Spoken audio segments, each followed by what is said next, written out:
If you go around to many churches, you will find memorials with names on them.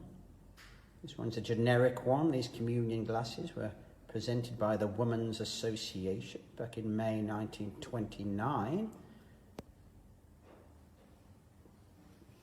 And this silver platter with other communion glasses on was in memory of, or given by John and Gladys Lane.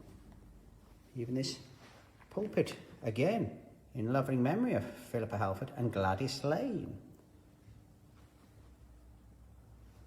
And as we go around this church, there are others. And the thing about these memorials is it doesn't necessarily always mean that they were the most important people in the church.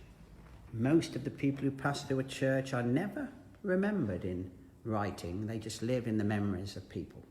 The most significant memorials in this church, nevertheless, seem to be in memory of Henry and Sarah Wilkes. This was put up by their family in affectionate memory of them. And we do know a bit of history that they were quite significantly involved in the running and the funding of the church. The good thing about these memorials is they summarise, I'll look at one on each side and as one on the other side rather, some of the key foundations of the Christian church as a reminder to what I presume must have been a literate congregation, what we believe summarised in the creeds, the core way to pray. Our Father who art in heaven. I'll come back to this plaque in a minute. On the other side of the room, they've got the 10 commandments, the thou shalt nots, as a reminder of good moral basics.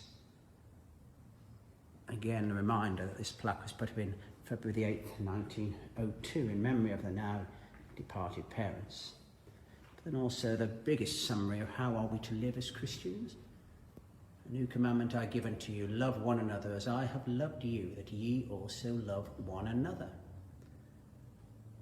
And then there was this little tune. In Methodism, songs are important, hymn singing in particular. And there's this song, peace, perfect peace. In this dark world of sin, the blood of Jesus whispers peace within. Emphasising that perhaps the core of faith is reliance on Jesus. A strong emphasis in those days of the sin of the world bearing down upon you, the potential judgment that would face you, the sense of guilt. And this song emphasises how perfect peace, the relief of sins forgiven, can come to you. That somehow the blood of Jesus, the blood shed on his cross, somehow has a part in bringing this peace with God. But then this is just one line from a hymn. Now it turns out we've discovered that perhaps it was a hymn that was very important to Sarah and Henry Wilkes. We don't know.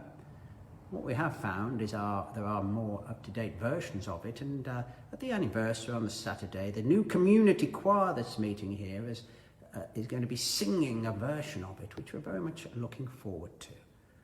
There you go. These things were the summary of faith and faithfulness well over 100 years ago now, and I think I would say that they still are. Many things have changed, but the commandments, the creed, the Lord's Prayer, the new commandment, and the peace that Jesus can bring are still foundational to the Christian faith and can still be relevant today. I wonder what part these beliefs, practices might play in your life.